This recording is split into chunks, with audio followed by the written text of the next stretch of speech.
നമസ്കാരം, ഞാൻ ഉണ്ണി രാഘവൻ, പാമ്പുങ്കൽ മഠം.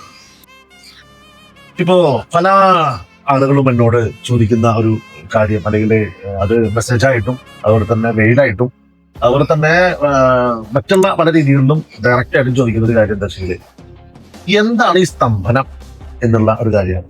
ഈ സ്തംഭനം എന്ന് പറഞ്ഞാൽ എന്ത് എന്നുള്ളത്, ഇപ്പോൾ വ്യാപാരപരമായിരിക്കുന്ന സ്തംഭനം ഉണ്ടാവാം, കർമ്മസ്തംഭനം ഉണ്ടാവാം, കുടുംബസ്തംഭനം ഉണ്ടാവാം, നാലാം ഭാവ സ്തംഭനം, അങ്ങനെ സ്തംഭനങ്ങൾ പലവിധം ഉണ്ട്. ഈ സ്തംഭനം എങ്ങനെയാണ് ഉണ്ടാവുന്നത് എന്നുള്ളൊരു കാര്യമാണ്. അതായത് കൃത്യമായി പറഞ്ഞു കഴിഞ്ഞാൽ ഇന്നത്തെ കാലഘട്ടത്തിലുള്ള മന്ത്രവാദികൾക്കൊന്നും ഈ സ്തംഭനം ചെയ്യാൻ കഴിവുള്ളതായിട്ട് എനിക്കറിയില്ല.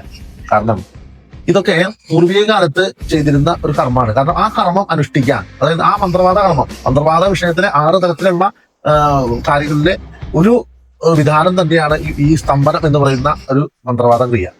അപ്പൊ അത് ചെയ്യാനെങ്കിൽ വളരെയധികം ബുദ്ധിമുട്ടാണ് ഈ ഉപാസകന്മാരൊക്കെ ഉണ്ടാവുന്നത്, മനസ്സിലായ. അപ്പൊ ആ ബുദ്ധിമുട്ടുകളൊക്കെ തരണം ചെയ്തുകൊണ്ടാണ് ഈ സ്തംഭനം മറ്റൊരാൾക്ക് വേണ്ടി ചെയ്ത് കൊടുക്കുന്നത്. അതായത് ആത്മാവിനെ സ്തംഭിപ്പിക്കുക എന്നുള്ളൊരു രീതിയാണ് അവിടെ അവലംബിച്ചിട്ടുള്ളത്.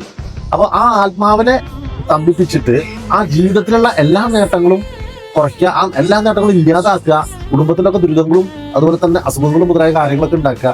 ഈ അസുഖങ്ങളും കാര്യങ്ങളൊക്കെ ഉണ്ടാക്കിയിട്ട് അതിൽ നിന്ന് മറ്റുള്ള എതിർകക്ഷികൾക്ക് നേട്ടം ഉണ്ടാക്കി കൊടുക്കുക. ഇതാണ് കർമ്മിയുടെ സ്ഥാനം. അപ്പോൾ ഈ സ്തംഭനം ചെയ്ത ആൾക്ക് മാത്രമേ ഈ സ്തംഭനം ഒഴിപ്പിക്കാൻ പറ്റുള്ളൂ എന്നുള്ള ഒരു വിധാനം ഇവിടെ ഞാൻ 2-3 ഇതിൽ ഞാൻ ഇവിടെ അറിയണ്ടായി. പക്ഷെ അങ്ങനെയൊന്നും അല്ല കേട്ടോ. കാരണം സ്തംഭനം ചെയ്ത ആൾക്കല്ല ഒഴിപ്പിക്കാൻ പറ്റുക. ക്രിയ അറിയാവുന്നവൻ ആരാണോ, ആ ക്രിയ അറിയാവുന്നവൻ ആരാണെച്ചാലും അവർക്ക് ആ സ്തംഭനം ഒഴിപ്പിക്കാൻ സാധിക്കും.